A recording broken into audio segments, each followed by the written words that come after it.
Who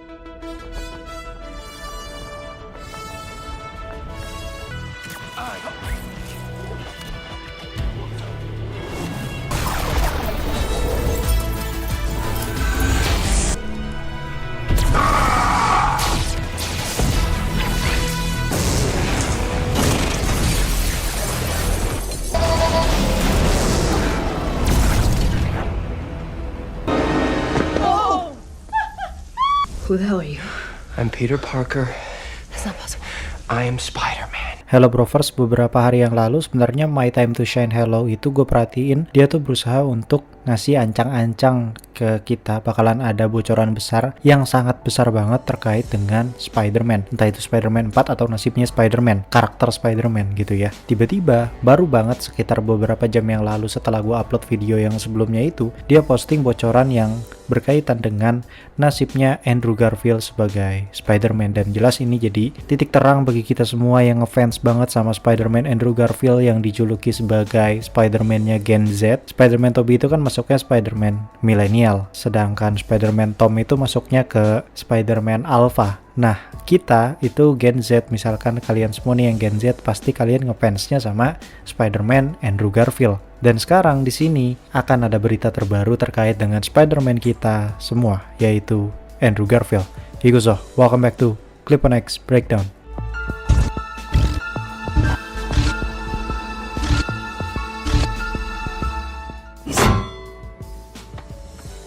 Yes, kali ini kagak mimpi cuy kalian semua. Akhirnya ada kabar mengenai Andrew Garfield sebagai Spider-Man guys. Dan yang lebih the bestnya lagi adalah dia bakal dapat peran yang sangat penting di Secret Wars. Anjay, gokil ini bocoran. Berita ini datang tentunya dari My Time to Shine Hello. Tweetnya yang ini, dia mengatakan kalau Spider-Man Andrew Garfield memang bakal kembali di Secret Wars dan mendapat peran besar di film tersebut. Bahkan gak hanya itu, melihat potensi besar dari Andrew Garfield yang bakal di milking habis-habisan sama Disney di film Secret Wars buat jadi ladang cuan tentunya di Avengers Secret Wars, Sony juga bakalan ngerekrut dia lagi sebagai Spider-Man buat proyek mereka sendiri. Akhirnya lega gitu ya guys dengernya. Demo kita telah berakhir tentang TASM 3 lah dan lain segala macamnya. Pokoknya demonya udah mulai berakhir nih guys, karena Sony mulai luluh hatinya dan akhirnya menuruti permintaan para fans untuk merekrut kembali Andrew Garfield sebagai Spider-Man. Seketika repostnya langsung meleduk cuy ke 458. Angka segitu tuh kalau di Twitter tuh udah rame banget cuy, bener-bener rame banget bahkan buat sekelas Cooper sekalipun. Dari situ akhirnya melebar lah tuh ceritanya ke Reddit, dan disinilah awal mula gua ngulik berita ini sampai nemu berbagai macam teori yang bikin gua mikir, oh iya bener juga ya, bisa juga ya kayak begitu. Jelas ini bukan teori gua kasih tahu dari sekarang, ini bukan teori gue cuma ngerangkum komentar-komentar yang berkaitan dengan berita ini di Reddit. Gue bakal ajak kalian throwback dulu ke akar masalahnya, yaitu core-nya atau sistem atau mekanisme dari multiverse Marvel Studios, yang dimana mekanismenya itu terbagi menjadi dua. Sejauh ini ya, teknisinya itu atau mekanismenya itu terbagi menjadi dua. Yang pertama, mekanisme pertama, yaitu jika perubahan dari perjalanan waktu di suatu universe menciptakan cabang realitas baru. Jadi kalau misalkan kalian pergi ke masa lalu terus merubah sesuatu di masa lalu, sebenarnya itu tidak berkaitan dengan apapun yang ada di timeline kalian, tapi itu akan membentuk realitas baru, yang nanti realitas baru tersebutlah yang kalian tentukan jalan ceritanya dari perubahan tersebut, atau biasa disebut sebagai Nexus Event. Maka setelah seseorang melakukan perjalanan waktu dan melakukan perubahan, semesta baru yang bercabang akan terbentuk, yang dimana semesta tersebut bakalan tidak terpengaruh dengan apa yang ada di semesta lu gitu loh. Jadi ini tuh gak ada kaitannya dengan paradoks, atau sistemnya itu lebih ke arah bercabang, makanya disebut sebagai Nexus Event. Contohnya, semisal Thanos dibunuh dari bayi, maka akan tercipta satu universe yang mengkisahkan bahwa dunia aman tanpa Thanos dan tidak terjadi snap Thanos atau musnahnya setengah populasi di alam semesta. Simpelnya seperti itu. Kita lanjut ke mekanisme jenis kedua, yaitu terjadi ketika Deadpool and Wolverine. Ya tentunya ini kalian semua pada tahu. jika perubahan waktu hanya mempengaruhi masa depan universe tersebut tanpa menciptakan cabang baru. Atau dengan kata lain, kalau istilah paradoksnya grandfather paradox atau butterfly effect paradox, yang dimana kalau misalkan kita pergi ke masa lalu terus kita mengubah sesuatu di masa lalu tersebut, masa depan kita ikut berubah, jadi nggak ngebuat timeline bercabang. Timeline kita doang tuh yang berubah gitu ya, ke-reset ataupun lain sebagainya. Intinya akan terjadi perubahan yang sangat-sangat besar di masa depan karena apa yang kita lakukan di masa lalu. Contohnya, Deadpool yang kembali ke masa lalu pakai mesin waktunya Cable buat menghidupkan kembali semua orang terdekatnya, dan itu beneran terjadi. Universe-nya tidak menciptakan realitas alternatif dan masa depannya berubah akibat perubahan yang Deadpool lakukan saat pergi ke masa lalu. Dan ternyata hal tersebut tidak dipermasalahkan oleh TVA, atau dengan kata lain, saat ini TVA sudah tidak mengurus hal seperti itu karena temporal loop-nya bukan mesin lagi, tapi Loki, God of Stories. Jadi gimana Loki aja, kalau misalkan menurut Loki ini aman-aman aja, ya udah aman beneran gitu, karena dia yang menjaga secara langsung. Sampai di sini gue berusaha untuk ngasih tahu bahwa ini lu harusnya udah paham ya dengan dua mekanisme sistem paradoks multiverse-nya Marvel. Sekarang gue akan ajak lu throwback lagi di kejadian Spider-Man No Way Home, yang dimana pada saat itu beberapa villain Spider-Man dari tiap universe terpental ke universe MCU akibat mantra Runes Skrull yang pecah. Nah, dua diantaranya adalah Max Dillon dan juga Dr. Curtis Connors atau Lizard disebutnya. Kalau Max Dillon disebutnya Electro. Nah, Max Dillon atau Electro menjelaskan kalau dia terpental sesaat setelah dia musnah menjadi kepingan partikel. Itu artinya dia belum mati dan akhirnya terpental ke MCU.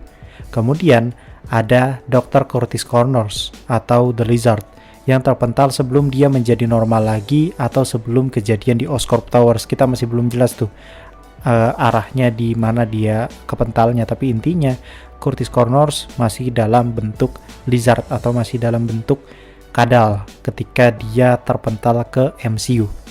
Sampailah kita pada korelasi dari semua hal yang gue jelaskan tadi di awal. Di Spider-Man No Way Home, misi utama dari Peter Tom Holland berubah di tengah jalan berkat Bibi May yang akhirnya membuat Peter memberikan kesempatan kedua bagi para villain untuk bertaubat atau dikembalikan jadi orang normal lagi agar tidak terlibat dalam hal kriminal lagi. Dua diantaranya adalah Curtis Connors dan juga Max Dillon. Nah, problemnya adalah apakah universe Andrew berubah? Karena Marvel sekarang punya dua mekanisme paradoks seperti yang gue jelaskan tadi. Kita hubungkan korelasinya dengan mekanisme kedua terkait dengan kedua karakter tersebut. Jika diperbaiki atau diubah sebelum mereka kembali ke timeline semestinya. Jika universe Andrew Garfield beroperasi dengan mekanisme yang kedua yang gue sebutkan tadi, yang dimana sistemnya itu adalah butterfly effect atau grandfather paradox, yang dimana perubahan di masa lalu akan mengakibatkan perubahan di masa depan tanpa cabang realitas baru. Kunci katanya tuh di situ, tanpa cabang realitas baru.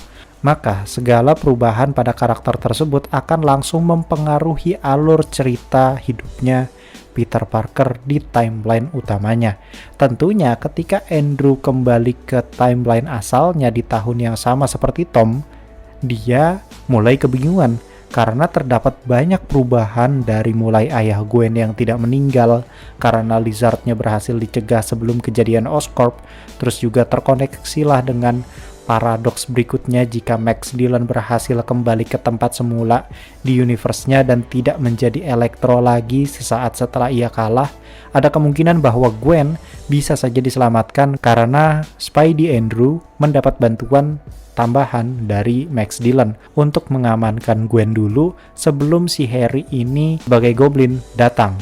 Yang tentunya koneksinya tuh di situ. Kalau misalkan Max Dillon ini jadi baik lagi, otomatis Max Dillon ini bakal nolong si Peter buat nyelamatin Gwen. Jadi Gwen tuh udah gak ada di lokasi saat si Spider-Man ini berantem sama Goblin. Makanya di sini ada kemungkinan bahwa Gwen selamat. Itu semua bisa terjadi jika mekanisme 2 berjalan pada universe Andrew. Jika mekanisme yang satu yang berjalan, akan terjadi hal yang sama namun di cabang realitas baru. Contoh misalkan berarti ada satu universe di mana Lizard sudah tobat duluan, Max Dillon juga jadi normal kembali dan lain-lain, dan bahkan di universe tersebut Gwen selamat atau tidak mati. Dua bahan inilah yang kemungkinan besar bakalan jadi bahan untuk mengkoneksikan kenapa Andrew mendapat peran besar di Avengers Secret Wars nantinya, yang nanti Avengers Secret Wars ini pasti bakalan mengkait-kaitkan berbagai macam permasalahan yang belum selesai di tiap universe Marvel sebelumnya, sebelum adanya Marvel Studios gitu misalkan, atau di luar Marvel Studios gitu proyek-proyeknya amburadul gitu kan ya timelinenya. Nah itu kayaknya bakal dibenerinnya di Secret Wars nanti dan bakal dikoneksikannya di situ gitu loh. Tentunya dua hal ini impact-nya sama, yaitu incursion. Jika mengacu pada mekanisme pertama di mana ada banyak universe yang tercipta karena efek No Way Home, itu artinya Sony dapat mengembangkan sosok Spider-Gwen yang akan dipertemukan dengan Spider-Man Andrew Garfield di semestanya sendiri, yang dimana Spider-Gwen bisa saja berasal dari salah satu universe alternatif yang dimana Gwennya selamat atau kagak modar, dan formatnya bisa saja dibuat kayak sekelas judul Deadpool and Wolverine dengan judul mungkin Spider-Man and Gwen atau Spider-Man and Spider-Gwen. Jelas ini bakalan cuan mampus ya, karena persetan plot udah pasti bakalan jadi film box office curang yang isinya fanservice semua. Nah, tapi jika mengacu pada mekanisme kedua, di mana universe Andrew berubah total dan terjadi butterfly effect besar-besaran, maka itu bakalan jadi build up besar pada Secret Wars di mana universe Andrew benar-benar terancam hancur. Tentunya disitulah bakal jadi manipulasi atau peran dari Dr. Doom yang menawarkan keselamatan bagi universe Andrew dengan caranya Doom tentunya ya, dengan kalimat-kalimat manisnya dia.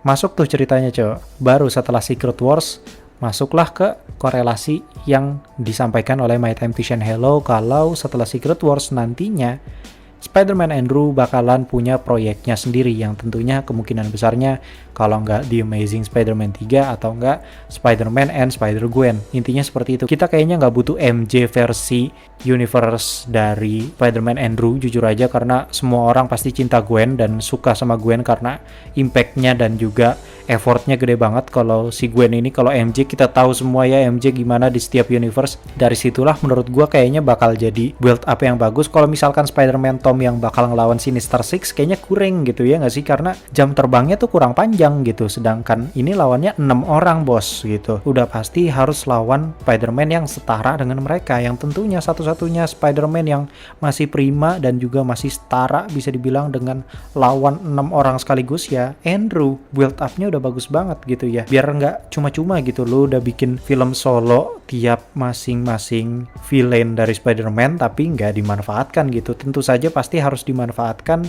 dan dikoneksikan gimana pun caranya biar si Andrew ini berantem lawan 6-6-nya ini gitu loh. Dan ini bakal keren banget sih kalau misalkan lawan 6 sekaligus gitu. Jadi kayak Spider-Man versi remaster gitu yang ada di PS5 ataupun PS4. Menurut kalian gimana? Kalau gua sih ini adalah langkah yang sangat tepat sekali untuk mengkoneksikan permasalahan dari tiap universe alternatif pada konflik di Secret Wars nantinya. Jelas setelah ini berakhir pasti bakalan ada kelanjutan, karena udah sempat disinggung juga bahwa setelah Multiverse Saga bakalan ada Mutant Saga di Marvel Cinematic Universe, sedangkan kelanjutannya untuk Sony mah gimana Sony lah ya, karena di sini Sony baru berusaha untuk menarik Andrew Garfield lagi supaya jadi Spider-Man-nya dia. Anjay. Oh ya, kalian perlu ingat ini baru nasibnya Andrew. Kita belum dapat kabar tentang gimana nasibnya Tobey, yang gue yakin bakal lebih parah lagi sih menurut gue, karena masalahnya lebih ruwet si Tobey menurut gue. Tapi di satu sisi, gue tidak tertarik jika Tobey nanti mendapatkan sequel lagi. Karena takutnya nanti kayak Joker Foliade ini kalau dibikin sequel lagi malah luntang-lantung gak karuan, gak jelas arahnya mau kemana. Sedangkan film Spider-Man Tobey atau trilogi Spider-Man Tobey udah selesai di situ, sudah cukup, permasalahannya udah selesai gitu ya. Karena udah banyak kehilangan dia coy. Kalau misalkan harus ada sequel lagi tuh, aduh, kayaknya kurang gitu. Kalau misalkan Spider-Man Andrew, wah itu baru the best bro. Mungkin segitu dulu bocoran terkait dengan Spider-Man Andrew yang bakal dapat big role di Secret Wars dan juga dapat proyeknya sendiri dari Sony nantinya setelah Secret Wars. Semoga kita dapat umur panjang ya, jaga kesehatan boy, supaya bisa menyaksikan Spider-Man 3-nya versi Andrew Garfield nih. Karena abis Secret Wars tuh berarti kapan cuk? 2030 apa? Apa 2029? Anjir, masih jauh cuk. Mungkin segitu dulu, gue Klepon X pamit undur diri dan I'll come see you next time.